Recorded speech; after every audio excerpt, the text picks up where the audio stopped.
Litigation lawyer Victor Zamet's cross-examination of Professor Stephen Hawking on the claim by Prof. Hawking that there is no afterlife. Part 2. Victor, have you read the brilliant work of Professor Jan W. van der Sande's Afterlife research? Prof. No, I have not. Victor, have you ever read the most brilliant proof for the afterlife we have in the world today, David Thomson's Miracle Materializations, where the evidence is objective and repeatable? Prof. No, I have not. Victor, you haven't? Why not? Prof. does not answer. Victor, never mind, the jury heard you answering that one. Have you ever read Arthur Findlay's great works on his empirical evidence for the afterlife? Prof. No, I have not. Victor, have you read the most impressive scientific afterlife research of Professor Ernst Zinkowski? Prof. No, I have not. Victor, then what clearly follows is that you do not have authority about the afterlife, right? Prof. Putting it that way, I suppose so. Victor, just a little louder, Professor, so that the jury members can hear you. Prof. I suppose so. Victor, now, Professor, I want you to answer my clear, short and sharp question. Do you have any authority outside your narrow area of theoretical physics in relation to the afterlife? Yes or no? Prof. No. Victor, does this mean you are totally ignorant, kind of an imbecile about matters to do with the evidence for the afterlife? Prof. hesitates, looks at the judge. Judge, Professor, you do not have to answer the question. Victor, again, he has already answered that question to the members of the jury. Now, Professor, have you read the great afterlife works of that brilliant scientist Sir Arthur Conan Doyle? Prof. No, I have not. Victor, addressing the judge, on this line of questioning, Your Honor, I would like to enter into evidence the list of some of the scientists who investigated the afterlife and accepted the afterlife. To the Professor. Professor, have you read any of the afterlife works by these scientists and empirical afterlife investigators?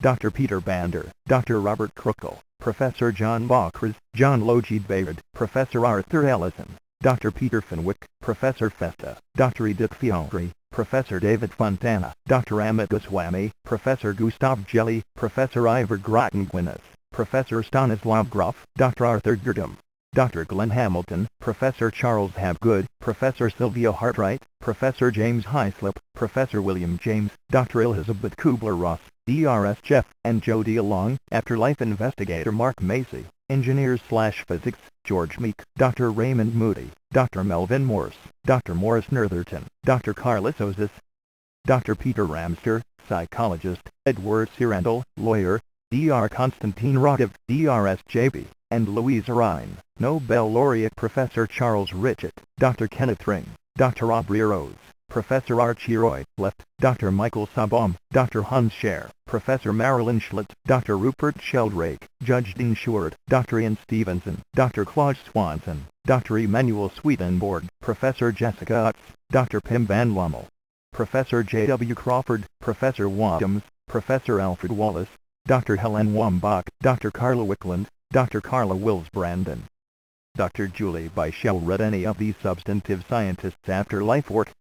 Prof. No, I have not examined the afterlife evidence by the scientists you mentioned. Victor, tell us, Professor, do you think all these brilliant scientists I mentioned, some of them with Nobel laureates, are afraid of the dark? Prof. I guess not. Victor, giving the Professor a stern look.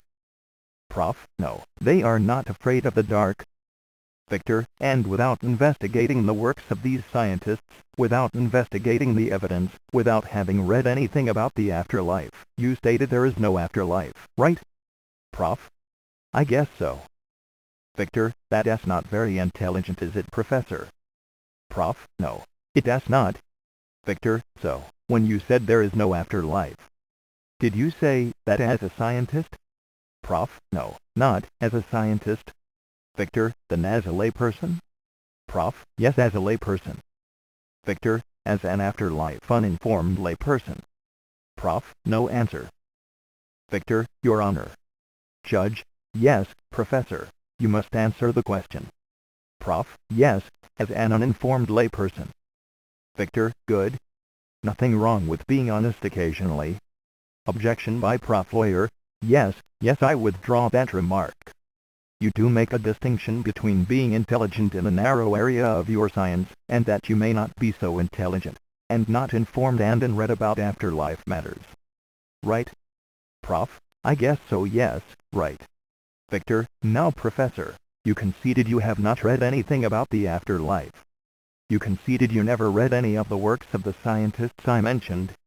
You conceded you have never shown where, when, how, and why the afterlife evidence produced by scientists and lawyers could be wrong. You conceded that one should never make a conclusion unless one first investigates. They are your own words. Could you tell the court and the world then how on earth you state there is no afterlife, when you have never investigated the afterlife, when you have never read any of the works by the great scientists I mentioned here earlier? Prof. Hesitating, does not answer. Victor, addressing the judge, Your Honor, could you direct the witness to answer this very important question? Judge, yes, answer the question please, Professor. Prof. Remains quiet. Judge, answer the question or I will hold you for contempt of court. Prof. I am lost for words. Victor, all right, then you admit that you were absolutely wrong in saying there is no afterlife, yes or no? Prof. Yes, I guess I admit I was wrong in saying there is no afterlife. Victor, you admit you have no authority at all about the afterlife. Prof. No, I have no authority about the afterlife. Victor, you admit it was professional negligence pushed to its extreme on your part, when you neglected to investigate the scientific afterlife works of the scientists I mentioned before you made those uninformed remarks about the afterlife. Professor, yes, I admit I was rather negligent in not investigating the afterlife works of the scientists. Victor, as a matter of fundamental procedure, you concede that you should not have come to any conclusions about the afterlife before you investigated the afterlife, right? Prof. Yes, right, I was wrong when I made statements about something I knew nothing about. Victor, would you apologize to that class of millions of people you insulted by your colossal ignorance about the afterlife? Prof. No answer. Victor, we are all waiting. Professor, are you going to be decent, with integrity, with honesty, and with prudence, and apologize to all people you tried to insult? Prof. This is a part of the summing up to the members of the jury by Victor Zamet, about the professor's testimony. Members of the jury, accordingly, I say, that the professor, by his own admission, failed to investigate the afterlife. He failed to show where, when, how, and why the scientific afterlife evidence cannot be right. He conceded he knows absolutely nothing about the afterlife. He conceded he is totally ignorant about the afterlife. He conceded he never ever read anything about the afterlife. This professor failed to realize that outside his area of specialization, as a theoretical physicist, he has no authority at all to speak, to insult, to denigrate those who accept the afterlife, especially those scientists who bothered to investigate the afterlife first before they came to any conclusions about the afterlife.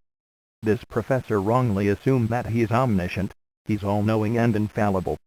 He thought he could deliberately mislead, misinform, and misdirect the public about his own personal, non-scientific negative prejudices about the afterlife by using his status as a scientist. That is, in a way, cheating, trying to fool everyone. And that is most maliciously unfair, most unjust, most inequitable. This professor wrongly expressed an opinion without informing himself about the matter. His statement saying there is no afterlife is not admissible as an objective fact, because it was a personal opinion not backed by science. He made that uninformed statement not as a scientist, but as a layperson. He himself states that as a scientist one should investigate first before making claims that will hurt people everywhere. He conceded he did not do that. Because the matter was reported in the global media, that becomes very serious on a global level. This professor himself stated he was professionally negligent in making anti-afterlife statements, when he had no knowledge whatsoever about the afterlife. He never referred to the existing afterlife evidence, and he never had the decency, the courtesy, and the honesty to refer to the scientific evidence of the other brilliant scientists, who proved that the afterlife, according to their experiments, exists. That was huge omission by the professor. And he had the audacity, the effrontery, the gall to say that these brilliant afterlife researchers, some of them worked at genius level, are afraid of the dark. Instead, he used his status as a professor in theoretical physics to promote his unproven atheism and his anti-afterlife negative beliefs and prejudices. Clearly that was a willful, deliberate and intentional colossal abuse of power in the hands of someone who confessed he was totally ignorant of the afterlife evidence. This professor may be brilliant in his own narrow field of specialization about cosmic science.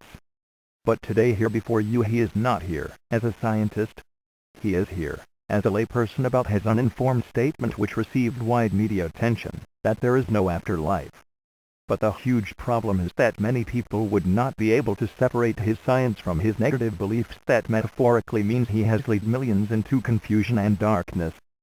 Really, in this particular case, I can't see you having any other alternative but to find him liable for his gross negligence, for his most unethical conduct, for misleading the people, and for spreading darkness around the world, and for making himself look really professionally ridiculous, something that history will never forget. Yes, I urge all of you on the basis of the clear and definitive evidence presented to you to find him liable. Any lawyer who would like to defend Professor Stephen Hawking is free to contact me to submit his defense of the professor. I'd be more than happy to publish any defense rebutting the issues I raised.